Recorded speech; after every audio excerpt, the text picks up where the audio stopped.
Hello guys, welcome back to my channel tech learning. आज की इस वीडियो में ऐसे सीरीज की रिवर्स एरे को स्टार्ट करने वाले हैं।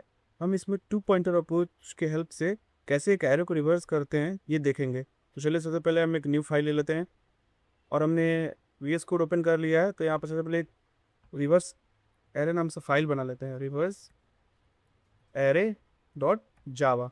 और जो जावा में फाइल बनती है वो डॉट जावा के नाम से ही बनती है। तो हमने रिवर्स बना लिया। अब चलिए, हम यहाँ पर इसमें तो ये हमें ऑटोमेटिक दे देता है, लेकिन हमें इसमें एक पैकेज इंपोर्ट करना है। Import Java dot utils dot scanner. ये क्लास को हमें किसी भी जो बिल्ट इन क्लास जो होते हैं उनको यूज़ करने में मदद करती है। सबसे पहले हम एक मेन मेथड बना लेते हैं जो हमारी रिवर्स एरे को बिलोंग करेगी। Public static void main string pairs. तो हमने ये बना लिया। और सॉरी, हमने इसको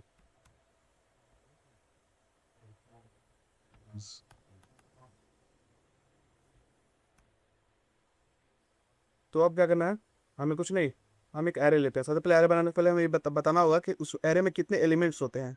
तो हम क्या करेंगे, generally scanner SC equal to new new scanner system dot in int n equal to SC dot next int.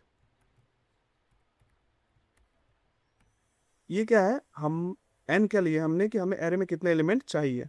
अब एक एरे लेते हैं इंट ARR, और इस एरे में हम इसके वैल्यू को n को पास कर देंगे। हमें एरे में एक्चुअल में इतनी ही वैल्यू चाहिए। अब फॉर अब यूजर से हमें एरे के एलिमेंट को इनपुट लेना है। तो for int i equal to 0, I क्या हो, n तक हो, छोटा हो n से, तब तक चलता रहे, और i प्लस प्लस इंक्रीमेंट भी होता रहे एक के साथ। अब हमें एयर आई मतलब क्या होगा, जो हमारा i का वैल्यू है उसमें हर वैल्यू पर हम यूजर से इनपुट लेते रहें। Next int. तो हमने देख लिया, हम एक और मेथड बनाएंगे, पब्लिक स्टैटिक वॉइड रिवर्स। और इसमें हम क्या लेंगे, एरे को ले लेंगे। अब यहाँ पर असली टू पॉइंटर यूज होगा।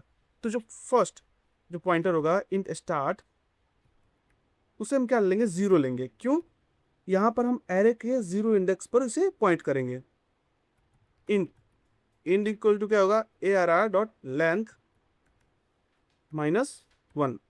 अब आप कह रहे होंगे एरे लेंथ -1 क्यों, क्योंकि एरे में इंडेक्सिंग 0 से स्टार्ट होती है, और जब हम लेंथ फंक्शन का यूज़ करते हैं तो ये हमें 1 से इंडेक्सिंग स्टार्ट करता है।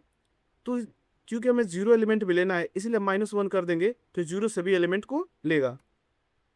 अब एक वाइल लूप चलाएंगे, और इस वाइल लूप में क्या करेंगे, तब तक इस वाइल लूप को चलाएंगे जब तक हमारा स्टार्ट इंट के बराबर नहीं हो जाता।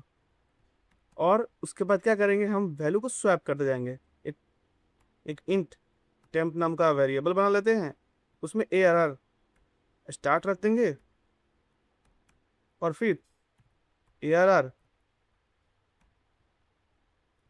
स्टार्ट में ARR इन रख देंगे। मतलब कि हमने टेम्प्रोरी वेरिएबल बनाया, उसमें स्टार्ट की वैल्यू को पुट कर दिया, और स्टार्ट की वैल्यू में इंट की वैल्यू को पुट किया, और ARR इंट की वैल्यू में टेम्प की वैल्यू को पुट कर दिया। अब इतना होने के बाद हमने क्या किया, स्टार्ट प्लस प्लस और इंड माइनस माइनस, मतलब स्टार्ट इंक्रीमेंट होगा, और जो हमारा इंड है, जो हमारा लास्ट पॉइंटर, जो हमारा लास्ट एलिमेंट को पॉइंट था, उसे हम डिक्रीमेंट करेंगे। हो गया।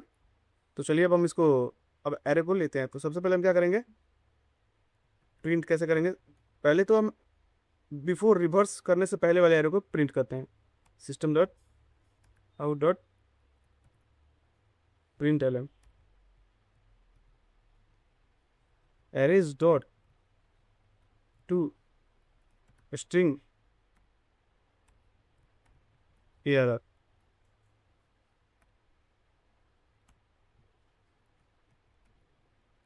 और यहाँ पर कॉल कर लेते हैं रिवर्स को।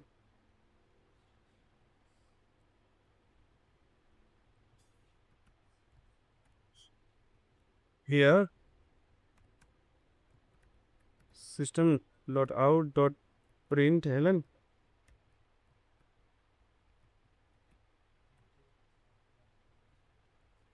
String here. अब इसे कॉल करके देखते हैं कि एक्चुअल में रन कैसे करते हैं। तो चलिए इसको रन कर लेते हैं। जावा सेलेक्ट कर लेते हैं।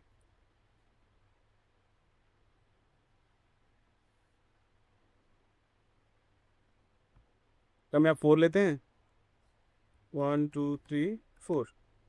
तो आपने देखा हमारा एरे, जो पहला एरे था वो एरे, जो एक्चुअल एरे है वो प्रिंट हुआ, और जो लास्ट वाला है वो रिवर्स एरे प्रिंट हुआ। अब बात करें इसकी स्पेस कॉम्प्लेक्सिटी की, क्योंकि हमारा एरे में हम रिवर्स कर रहे हैं तो कोई चेंज नहीं हो रहा है, तो बिग O ऑफ 1 होगा। और टाइम कॉम्प्लेक्सिटी की, तो हमारा एरे क्या है, एन तक जा रहा है, मतलब कि जितने एलिमेंट है सब एलिमेंट पर ट्रेवल्स हो रहा है, तो बिग O ऑफ n लगेगा। Thank you guys, please subscribe the channel.